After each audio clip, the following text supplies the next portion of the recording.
奉主之名，使徒行傳4章12節，除了他以外，別無拯救，因為在天下人間沒有賜下別的名，我們可以靠着得救。得救係咪只係上天堂呢？原來神救恩嘅意義比呢度深遠得多嘅。當我哋好似羊咁走失啦，佢將我哋尋回，仲將我哋帶到佢嘅主權之下，過有尊嚴、有盼望嘅生活。成聖就係同神嘅生命連結，令到我哋脫離過去嘅挫敗、現在嘅迷惘同埋將來嘅唔確定。救恩不單只係令靈魂得救，聯合所產生嘅果效係一種舊人轉變為新人嘅過程。身為佢所喜悅嘅兒女，我哋嘅靈性能力係重要，但係我哋同佢嘅關係比身世背景更加重要。我哋要將對佢嘅愛放喺所有嘅愛情之上。我哋歸入佢嘅名下，就得着咗一個基本嘅權利啦，就係禱告蒙應允。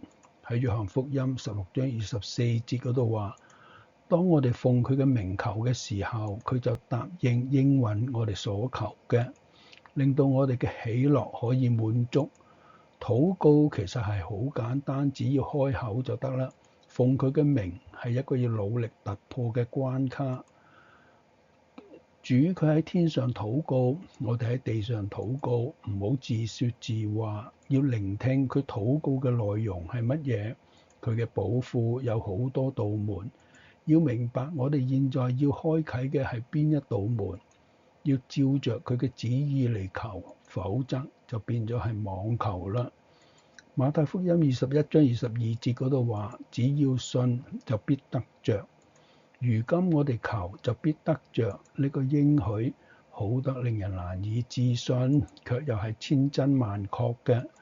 奉佢嘅名本身就係一個保障，我哋信到乜嘢嘅程度，行事為人奉佢嘅名，明到乜嘢程度，就有多少能力喺佢面前去支取啦。嚟啦，奉佢嘅名求，庫府嘅門已經打開啦，我哋可以為自己、為其他有需要嘅人嚟取用。如今我哋求就必得着。親愛嘅主耶穌，感謝你賜俾我哋如此寶貴嘅基本權利，令到我哋能夠奉你嘅名向天父禱告。求你賜俾我哋單純嘅信心，亦都教導我哋喺禱告中唔係自說自話，而係能夠安靜聆聽你嘅心意，好叫我哋能照住你嘅旨意嚟祈求，叫我哋嘅喜樂得以滿足。奉主耶穌基督嘅名求，阿門。